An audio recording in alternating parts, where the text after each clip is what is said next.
All right, welcome back to Save America, Vote Tulsi Gabbard. I'm Dave. Thanks for tuning in. Thanks for subscribing.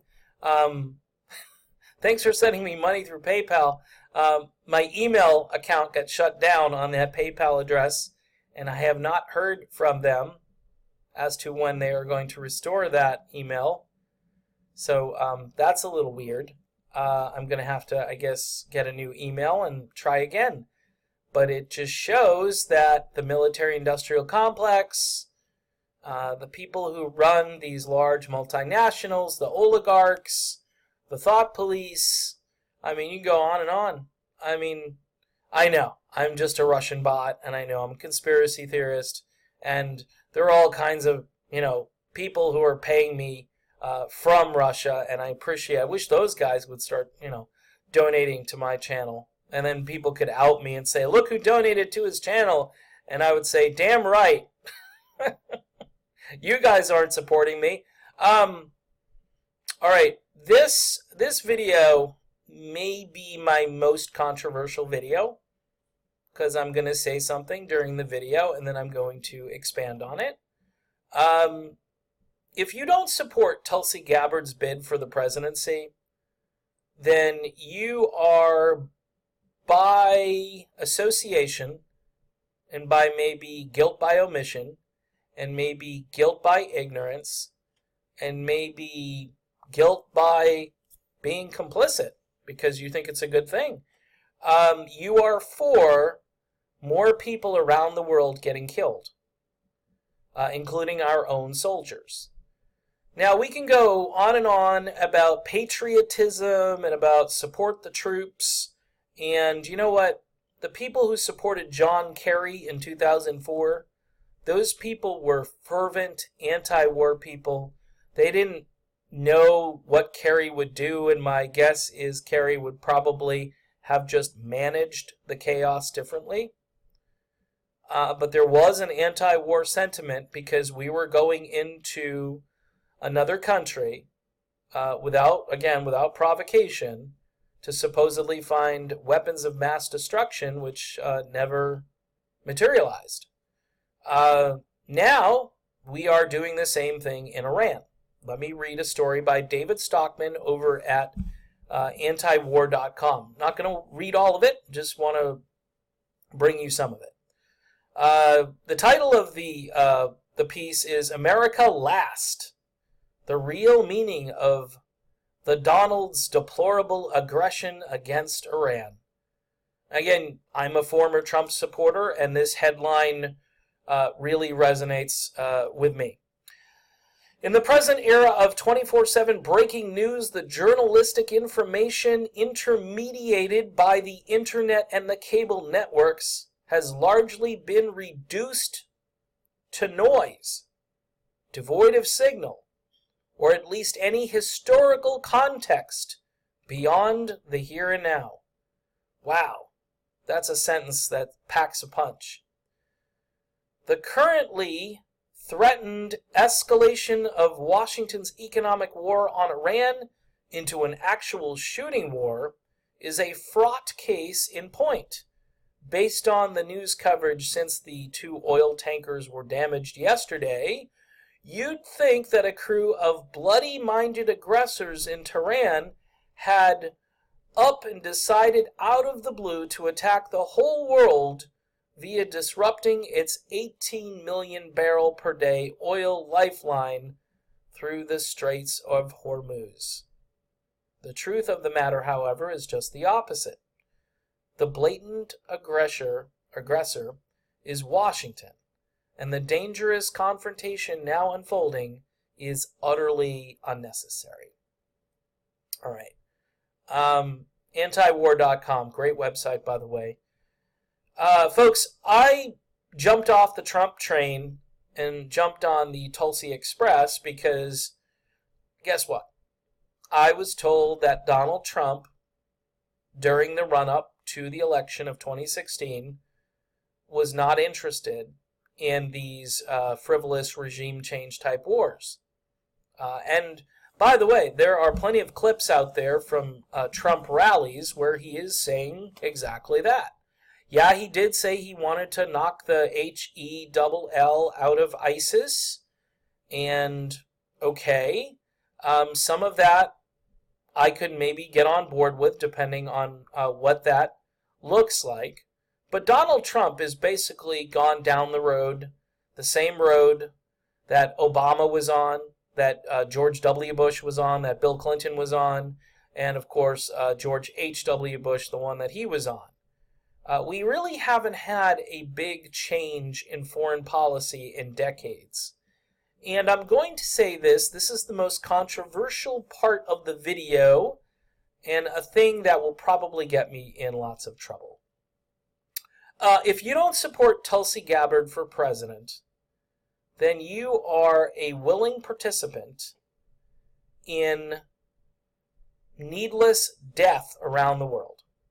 You're a willing participant in our military going around the world and saying, we need these natural resources, we need to liberate you, we need to bring democracy, we need to bring humanitarian aid.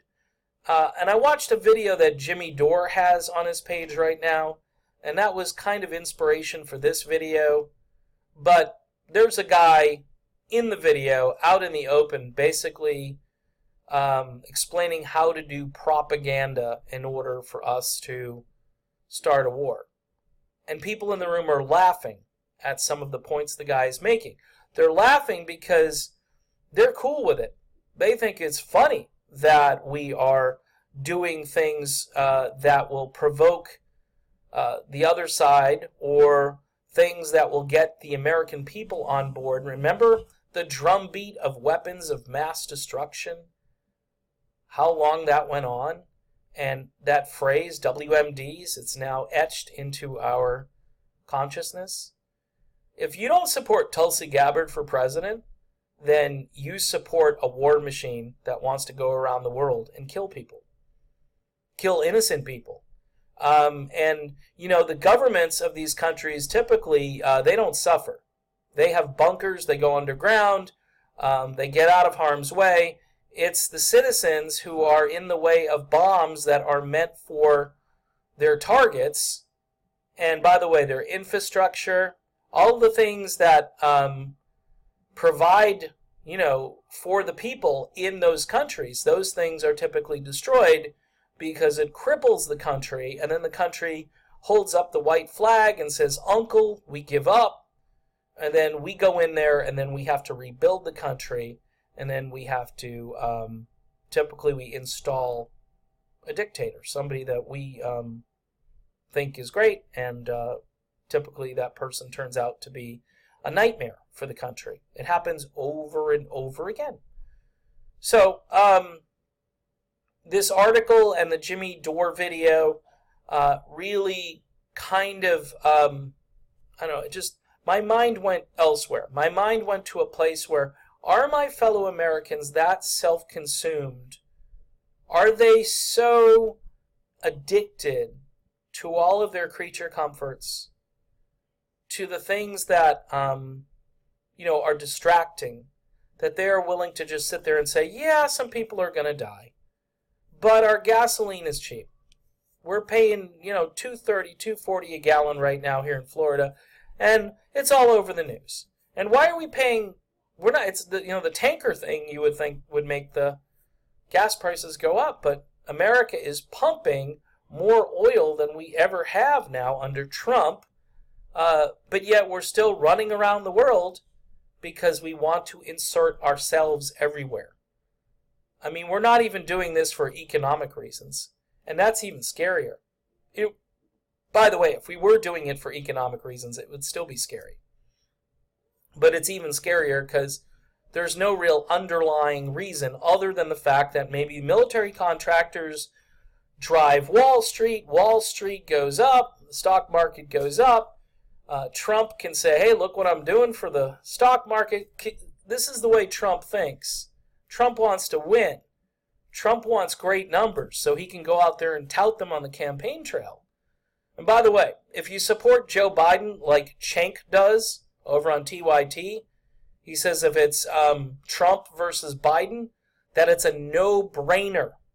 and that you're mental. He actually used the word mental if you don't pick Joe Biden, who would also continue to go around the world, and maybe even more than Trump, because Trump kind of made these promises, and I think in the back of his mind, his knee-jerk reaction to the idea of more war is no, but if he truly meant it, there's no way Mike Pompeo and John Bolton would be part of his administration. Elliot Abrams. I mean, these guys, they're cretins, all right? And I think Joe Biden would actually pick more cretins, just different cretins. Remember, Joe Biden gets along well. He says, I get on with Dick Cheney, meaning that they have a great time together. They talk about, stuff they heard while they're at the Bilderberg meetings. I don't know. And by the way, I'm being a little facetious there. Yes, I'll be branded as a conspiracy theory who believes in a bunch of these oligarchs meeting at a secret spot. No, that would never happen. So they can carve up the world and use us all as little pawns. Folks, we're there. We're there.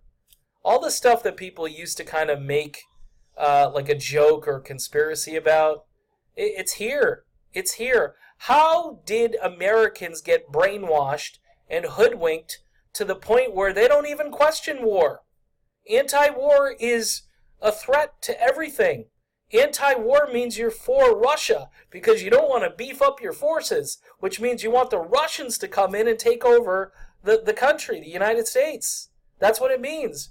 The Russians are up in the Arctic right now, and they were smart because global warming made it possible for them to go up there and pillage all of the natural resources.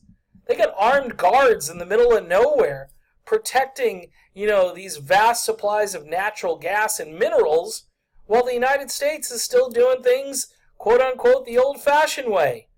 They're going around to these Middle Eastern countries and South American countries and wherever else they need to go to try to pillage resources that, maybe they're easier to access because it's not, 30 below every day. But this is really embarrassing, what we've become. And I'm going to just end on this note again, because I want to repeat this a lot. Because if I'm not going to get monetized on this video, I want to make this point. And I know it's a serious point, and it's a true point. And for those of you who aren't interested in this issue, who think that this is just, I care about the economy, everything revolves around this issue. You'd have a booming economy if that money, you want peace and prosperity. You want that money coming back home. You don't want the soldiers being deployed. All of these things we could be living in a different world right now. But I'll tell you what, if you're not for Tulsi Gabbard for president, then you're for more people around the world getting killed needlessly getting killed. That's why you should support Tulsi Gabbard for president. And if that ain't a good enough reason for you, then, like I say, you've been gaslighted, brainwashed, tricked. You've been told that patriotism is war. That it's the same, that if we're going to war, it's patriotic. You do your salute, and you wear your flag lapel, and you go on Fox News and you tell everybody how awesome it is.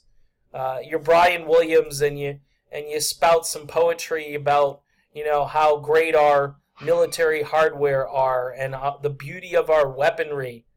Leonard Cohen. That's just fantastic. And there's the propaganda. And I don't even think people understand or realize how far down this road we've gone. And I don't know if we can ever get back to where we need to be. But Tulsi Gabbard, she offers a glimmer of hope. She really does. So vote for Tulsi early and often. Support her campaign, Tulsi2020.com. If you haven't donated, she needs 130. I'd love to get her in that third debate, because they would really be upset with that. Because she's kind of a fringe candidate, and I don't think they expected her to make the first debate. But I want to see her in the third debate. And the third debate, my guess is they're going to start paring down the number of candidates. So to have her on the stage with fewer candidates would be interesting. The fact that she's going to be on stage juxtaposed with Elizabeth Warren, I would say, Tulsi, come out swinging, and you only got one chance to completely change the minds of these people who are hell-bent on just the status quo. So that's it. That's my video. I got kids in the other room, and you know how that is. It's you can't leave them for too long. All right, see you soon.